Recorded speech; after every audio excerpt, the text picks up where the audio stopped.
మీరు ఇంతకు ముందు ఇది భారతీయ సంస్కృతి అని చెప్పారు. అంటే ప్రజలు భిన్న మతాలు, భిన్న ఆచారాలు, సాంప్రదాయాలు కలిగి ఉన్నటువంటిది భారతీయ సంస్కృతి అన్నారు. అలాంటి భారతీయ సంస్కృతిని ప్రచారం చేసినటువంటి ప్రబోధకులు గాని, తత్వవేత్తలు గాని భారతదేశంలో ఎవరైనా ఉన్నారా? వాస్తవంగా చాలా మంది ఉన్నారు. యాక్చువల్ గా వచ్చినటువంటి దాంట్లో కూడా జాతీయోద్యమ కాలంలోనే, బ్రిటిష్ వాడు వచ్చినటువంటి కాలంలో చాలా మంది ఏమనుకున్నారంటే, ఈ చదువుకున్నటువంటి విద్యావంతులు, మేధావులందరూ చాలా అడ్వాన్స్ గా వస్తది, మాకు ఆధునికమైనటువంటి విద్యతో పాటు ఆధునికంగా తీసుకుంటారని అనుకున్నారు. 1857 ప్రథమ భారత స్వాతంత్ర సంగ్రామం ఎప్పుడైతే జరిగిన తర్వాత వాళ్ళకు డౌట్ వచ్చి పట్టుకున్నారు. ఇక్కడ గనక మనము ఫ్యూడల్ వ్యవస్థతో కొట్లాడినా, లేదు హిందూ ముస్లింలను ఒకటిగా ఉంచినా మనకు ప్రమాదం వస్తుందని వాళ్ళు భావించి ఫ్యూడల్ వ్యవస్థతో కాంప్రమైజ్ అయింది బ్రిటిష్ ప్రభుత్వం. ఫ్యూడల్ వ్యవస్థతో ఎప్పుడైతే కాంప్రమైజ్ అయిందో, కాంప్రమైజ్ అయినప్పుడు ఈ చదువుకున్నటువంటి విద్యావంతులు వీళ్ళందరిలో కూడా నెగిటివ్ వచ్చింది.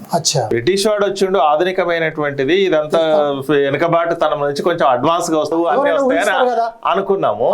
ఈ వ్యవస్థని టచ్ చేయడానికే సిద్ధంగా కాలేదు. అందుకనే చాలా మంది విద్యావంతులు, అవగాహన కలిగినటువంటి వాళ్ళు ప్రత్యేకంగా ఒక సంస్థలను ఏర్పాటు చేసి దాని మీద పోరాటం ప్రారంభం చేశారు. అప్పుడే బ్రిటిష్ వాళ్ళు ఆ కాలంలోనే వాళ్ళ పోరాటాన్ని ప్రారంభించారు. ఎందుకని అనంటే, ఆయన ఏదో అడ్వాన్స్ గా చేస్తారని అనుకుంటే అది చేసేటువంటి పరిస్థితి లేదు. ఇప్పుడు స్త్రీల మీద వివక్ష కొనసాగుతుంది, స్త్రీలకు బహుభార్యత్వం ఉంది, తర్వాత సతీ సహగమనం. అత్యంత దుర్మార్గమైనటువంటిది ఏంటంటే, భర్త చనిపోతే ఆయనతో పాటే ఆమెను కూడా తగలబెట్టేటువంటి సంస్కృతి ఉంది.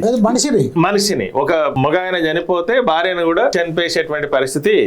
భార్య చనిపోతే ఇంకో పెళ్లి చేసుకునే అవకాశం, మొగాయనని చంపేటువంటి అవకాశం లేదు. ఎందుకంటే ఆ సమాజంలో ఆ దానితో కాంప్రమైజ్ అయింది బ్రిటిష్ వాడు. తర్వాత వివక్ష ఉంది, అంటరానితనం ఉంది. అంటే ఒక మనిషిని మనిషిగా చూడనటువంటి వివక్ష ఉంది. ఆ వ్యవస్థతో కూడా వాడు బ్రిటిష్ వాడు వెళ్ళేటువంటి ప్రయత్నం చేయలేదు. తర్వాత భూస్వామ్య వ్యవస్థ ఉంది. ఎక్కడైనా కానీ పెట్టుబడిదారి వ్యవస్థ వచ్చినటువంటి దాంట్లో, పారిశ్రామికంగా అభివృద్ధి చెందినటువంటి సందర్భంలో భూస్వామ్య వ్యవస్థని నాశనం చేసేటువంటి ప్రయత్నం చేశారు. నువ్వు ఎక్కడైనా కానీ ఫ్రెంచ్ విప్లవంలో కావచ్చు, లేదా ఇప్పుడు బ్రిటన్ లో కావచ్చు, అనేక దేశాలలో అడ్వాన్స్ గా పారిశ్రామికంగా అభివృద్ధి అయినటువంటి చోట్ల భూస్వామ్య వ్యవస్థని సమూలంగా మార్చేశారు. అంటే అవసరమైతే రాజుల్ని పెట్టుబడిదారి వ్యవస్థకు, పారిశ్రామిక వ్యవస్థకు ఆటంకం ఉంటాడంటే వాళ్ళని కూడా ఉచ్చకోత కోసేశారు. అట్లాంటి స్థితిలో నుండి ఇక్కడ కాంప్రమైజ్ అయిపోయింది. అందుకనే దానిలోకి వెళ్ళే ఇప్పుడు జ్యోతిరావు పూలే అసలు మహిళలకు చదువు చెప్పేటువంటి అవకాశమే లేనటువంటి సమయం తన భార్యకే చదువుని చెప్పించి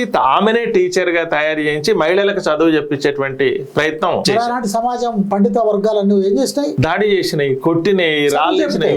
మహిళలకు చదువు చెప్పడం, అందులో భర్త చనిపోయినటువంటి మహిళలకు కూడా చదువు చెప్పేటువంటి ప్రయత్నం వీళ్ళు చేసినటువంటి సందర్భం ఆ రకమైనటువంటి దాడులు ఎదుర్కొన్నారు. అంతేకాదు ఇప్పుడు కేరళలో నారాయణ గురు దేవాలయాలన్నింటినీ పాఠశాలలు చేసేసి గుడిలో అద్దం పెట్టిండు, ఇంకా నువ్వే దేవుడివి, నీకు ఇంకెవరు లేరు, నువ్వే ఏం చేయాలి, నువ్వు చేయాల్సిన పని చదువుకోవాలి.